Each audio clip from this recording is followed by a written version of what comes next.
Hello everyone, I'm Will from the fucking Great Experience, and today I will be starting an ASMR Let's Play of Penumbra Overture. Okay, so I'm gonna choose normal as the difficulty, because why not? My story began in February, year 2000, so 4 years before I was born. For my part in this allegory, I'm not going to make the same mistakes my father made. Howard vanished from my mother's life before I was even in it, so when he sent me a letter a few days after Mum's funeral, it was the first I'd ever heard from him. Pity he was dead. Writing from beyond the grave must be a genetic habit in my bloodline. His letter contained a key, instructions, pleas for forgiveness. I figured the dead don't have much use for absolution, so I turned to his prophetic passing, which he inexplicably expected to come any day. Clearly averse to explanations, my father preferred to leave directions to a bank on Mayfair I'd never even heard of. In that bank was a safety deposit box in his name, and myself as executor. Of course, I went, as he knew I would. I discovered that despite the evidence, he'd been legally declared dead almost 30 years ago, and so the old book and collection of notes I found had, in the eyes of the law, been mine all this time. My father's instructions were to burn the documents, raise no further questions. But that was his error. No man's immune to the shameful trappings of curiosity, and my humanity got the better of me. The university I taught at was world renowned for two things: physics and linguistics. I represented the first, and the man who stood for the second was stumped by my recent acquisition. The book was indecipherable. The notes, however, showed a location somewhere in uninhabited northern Greenland. It took me almost a year to book the last flight I'd ever take. As I watched civilization disappear along with Heathrow, I realised my father had disappeared 3 decades ago, almost to the day, and I considered in turn what it was that I was leaving behind. We landed on a strip of ice a few feet wide, and within minutes I was pulling away on a chartered boat, beginning the 12-hour journey that would lead me into my past. Okay. So yeah, I will try to be very quiet during this Let's Play. Finally, we're almost docked. I'd better stow my gear. I may be far from home, but chances are I can still pick up things using left mouse, and I can take a closer look at things using right mouse. Okay. I'm certain this map's a good decade or so out of date, but landmarks don't change much in Greenland, so I've got a pretty decent idea where I'm heading. Okay. Always good to have a notebook and to jot down interesting information and reminders. B. I think I left my torch in the desk drawer next to the bed. It can be opened using my left mouse on it, holding the button down and moving the mouse. There's some Jack Daniels. Oh, I can pick it up. That's cool. And a random can. Cool.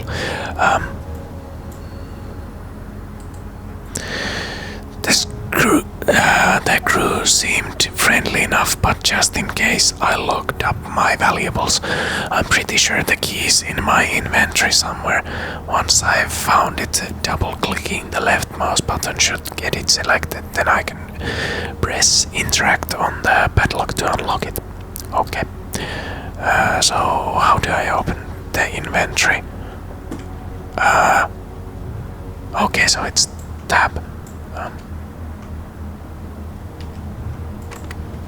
Cool.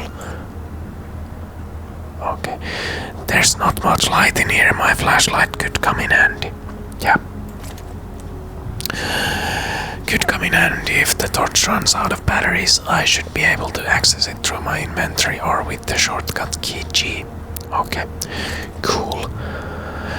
Some extra batteries to power my flashlight. Hell yeah.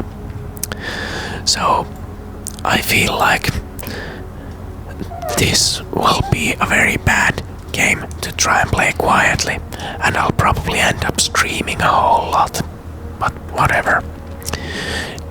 Eric, just a quick note before you set sail and leave me once again. I've left you a little something to remember me by in the chest at the foot of your bed. I really don't know why you still only have one bed on board. Taking shifts because of it is no way to get your rest, but what does a fisherman's wife know of life at sea?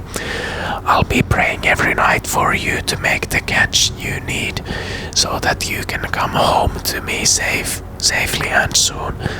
Please don't be gone for 5 weeks like last time. I know I might nag sometimes, but I do love you, you know. I washed those overalls of yours. I know you'll get them covered in assorted fish parts in no time, but I still feel better knowing they've had a wash. Before I forget, the Henriksons in the village have asked me to see if you'll be coming by any trout, but I said they were mostly out of season. If you do happen upon any, don't say anything. Stow them well in the ice, and I'll do something special with them to celebrate when you come home to me. The ship's captain deserves a little special treatment once in a while. Take care, my love. Okay. Cool. From the smell, I'd say there's an equal chance they use this chest for personal belongings or bait.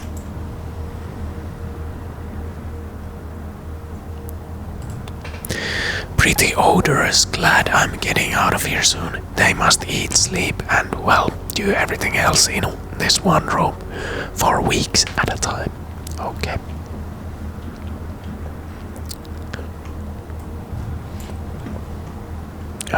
What? Yeah, there's the flashlight. Okay. Cool. That should be everything I need. I want to get going before dark. Okay. As I stepped off the boat, setting out into the blizzard that had formed around me, I realized how utterly devoted I'd been to the discovery of my father's past. I had no idea what to expect. Soon enough, my concerns were justified. I don't know whether I lost my orientation or my spirit first, but I lost feeling in my extremities soon after, and knew hypothermia was setting in. I started looking for shelter. Okay. So cold. Don't know where I am. I need shelter soon. Okay. Can I run? My entire head went numb a long time ago, but I can still hear the wind. Okay.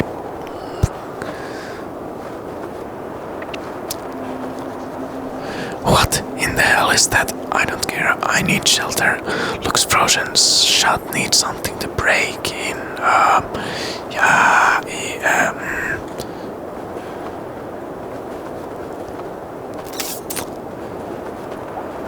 Is there any?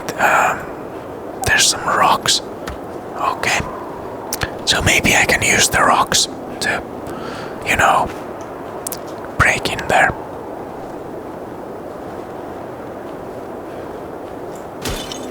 Cool. And now let's open this.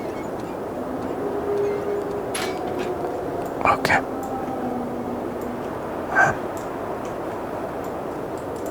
Screw you, rock.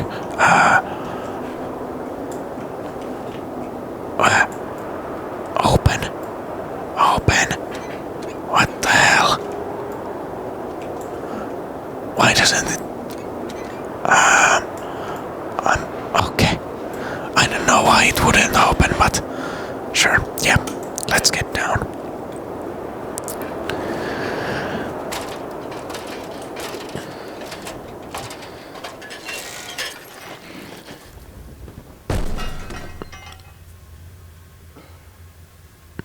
Okay. Creepy noises.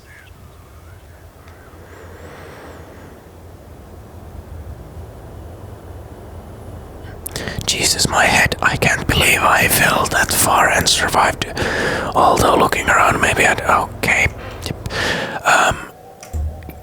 Can I turn on VSync? Advanced VSync, yeah. Because there's some annoying artifacting or whatever on the screen, so VSync is handy. A heavy looking wooden barrel could be anything inside it. Well, can I move it? I can move it, yeah. I wanna be real quiet. A steel rod, okay. A basic wooden door, okay. I thought it was a floor. Okay, that wasn't a good joke, but whatever. What is this? A flare, okay. What about this? It's something. Okay. There's a hammer. Let's see, I can swing this hammer. If I hold left mouse, I can make a backswing by pulling the mouse right, and then follow through by pushing left.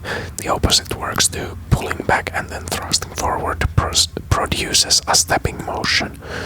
Okay, I reckon if I hold down right mouse after the backswing, I should still be able to look around. Okay. Maybe I should equip the hammer. A wooden shelf slowly falling apart. Okay. Can I, like... yeah, I'm just testing out how the controls on this works.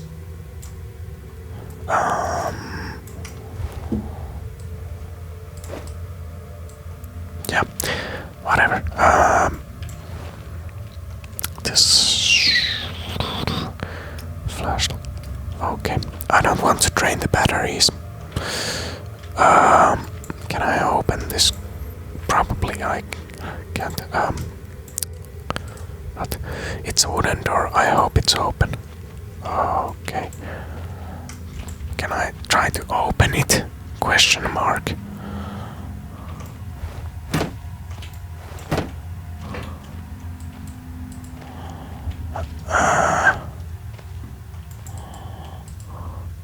A metal shelf. This hole's been boarded up a long time ago. The wood looks pretty soft now. Okay. So...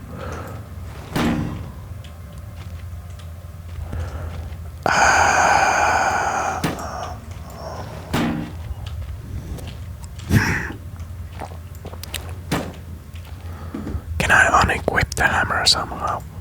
Like, can I just take it out of my hand? I don't know, maybe I can't. So what do I do is the question. How do I take off the hammer? Steel rod. Well, I guess that works.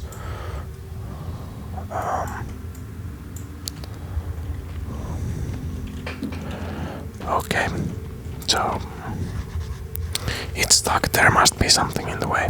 Okay. Well, can I move this? Yeah, I can. Well, that's nice. No, I'm not gonna. I wanna take the hammer and then I'm gonna break these boards. Hell yeah. Actually. Okay.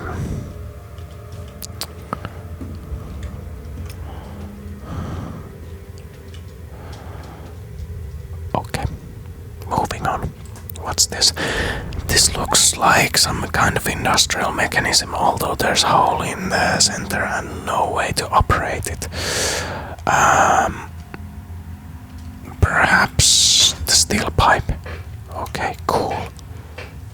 That worked, I guess. Yep, going deeper. Whatever I was descending into, it was 100 feet below ground, protected by 2 solid metal hatches, located in a remote Arctic in a remote Arctic wilderness and buried beneath the snow. I didn't know what to expect, but it made me feel something I hadn't felt since I was a child. I'd never give it much thought before, but I realized that our entire society is a network of safety nets, emergency services at the end of a phone line, health and safety in the workplace, friends, family, lovers, all there if something goes wrong, part of a carefully designed structure to prevent all but most mundane of emotions. Once again, I felt like I did when I was in school, surrounded by a closing ring of older kids, knowing anyone that might help me, friends, parents, teachers, were too scared or too far away. Okay. I've jotted down a note just in case. Okay, so the entrance to the cave has caved in there. Well, there could be anything living down here. Heroics are for Hollywood actors and fairy tales. I'm not taking any chances. If I face off against anything down here, I won't last a second. Caution and stealth are my only defenses now. If anyone or anything hears me, I'd best be staying low and out of sight until I know whether or not it's a threat. Crouching by pressing left control will give me the chance to hide in the shadows. I'll know I've got it right because of the blue tint to my vision. Plus, I should be quiet enough that I won't be hurt unless something's right on top of me. Better remember to shut off any light sources though. Okay. I'm gonna take out my hammer just in case.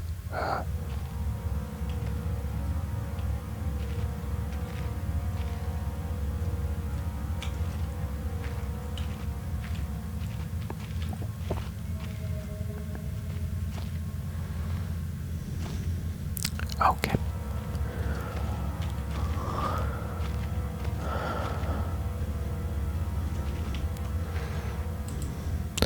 Not as heavy as it looks, still it should serve as some sort of a weapon if I have to defend myself. Wait a minute, so can I just...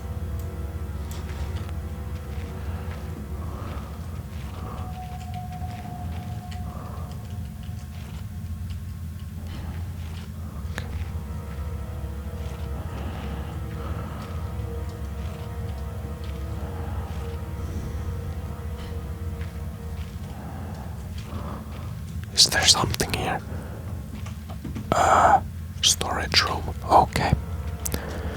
Let's move onwards.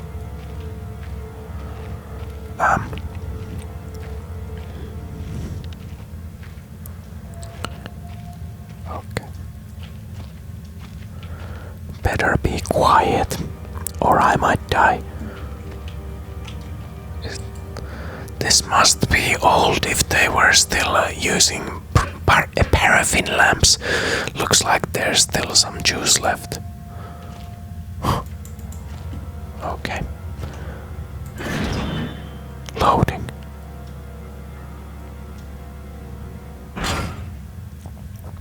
Damn. Okay, what? I got a lighter. If this lighter wasn't empty, it'd be a handy thing to have. Okay.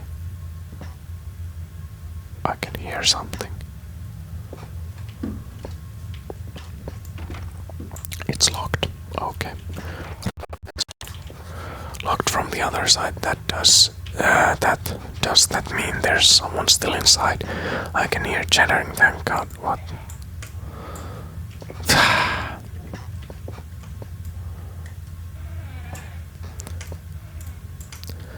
The controls in this game are a bit wonky. Oops, I accidentally hit my mic stand. Sorry. There's some rocks here. Can I use the rocks for something? I don't know. A storage crate for transporting ore. I suppose there's a draft coming from the base. Okay. So there's a secret tunnel or I open this door? I can open the door. Okay. Oh, what's this?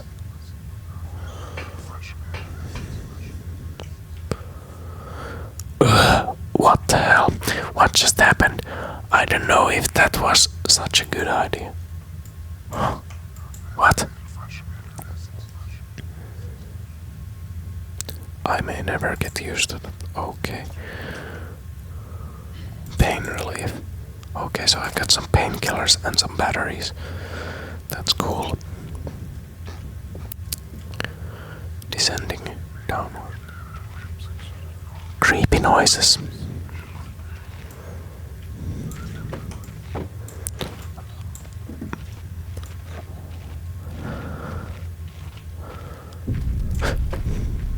Christ, was that a spider?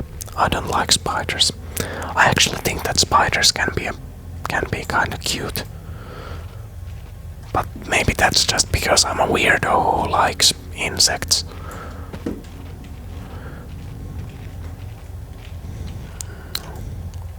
So here's a ladder. I somehow feel like I need to get this ladder and put it somewhere. I don't know. I'm gonna take it with me. Some steam. That steam could blister flesh from bone. Okay. Yep. So, a flare. And day one, I begin this record. I still in the hope that the great work we have undertaken here might one day be of scientific value, despite the chaos which has ensued in the 6 hours previous. My aim is to remain secure until what help there may be arrives, and to that end I have barricaded myself into a small workshop area in the abandoned part of the mine. I hope that the meager food rations here will keep me alive, and that those I hide from will not jeopardize that. Perhaps this mine really is cursed. It's almost precisely 30 years now since the incident that brought us here, and now 30 years on, fate has struck again. Day 3. I forecasted that today the rescue crews would arrive, but I can only hypothesize that they would be unaware of my location and hence busy themselves evacuating the other survivors. If they have not arrived by tomorrow, I will go out in search of them. Day 6. My first mistake was to make assumptions on the matter of rescue. My second mistake was to make assumptions on the safety of this mine. My third mistake was to act on both of those assumptions in going outside of my safe haven.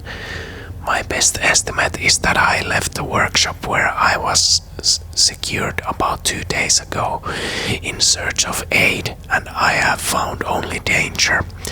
I approached the old living quarters, but curiously could find sign of no life whatsoever.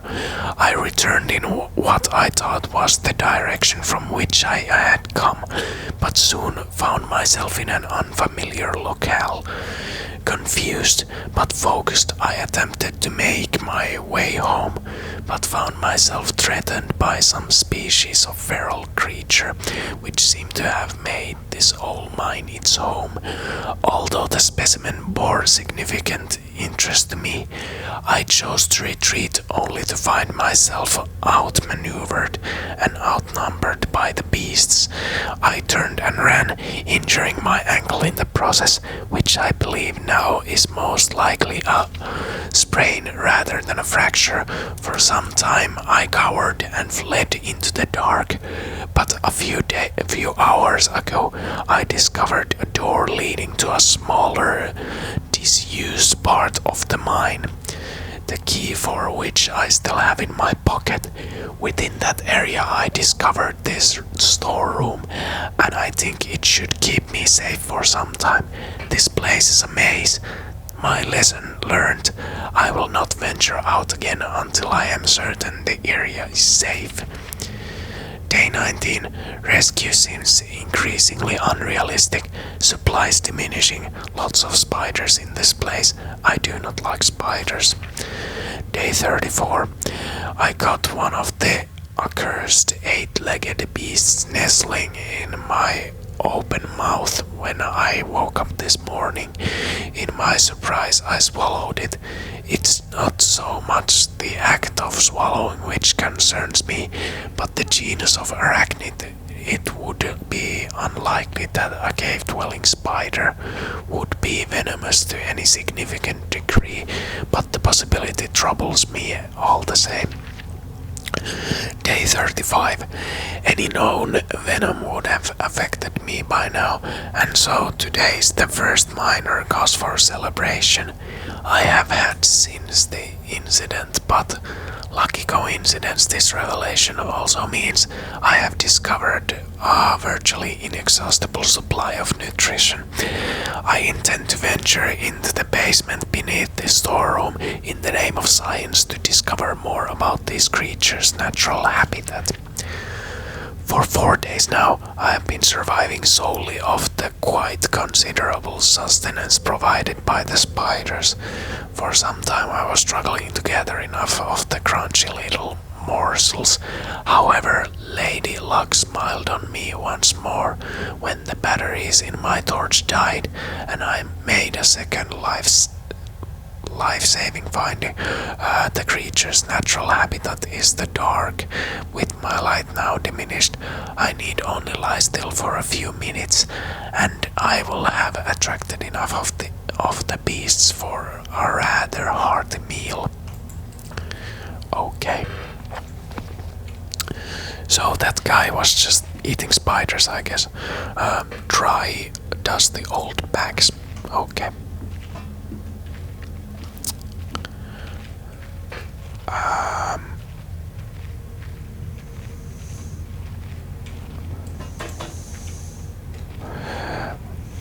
Ouch.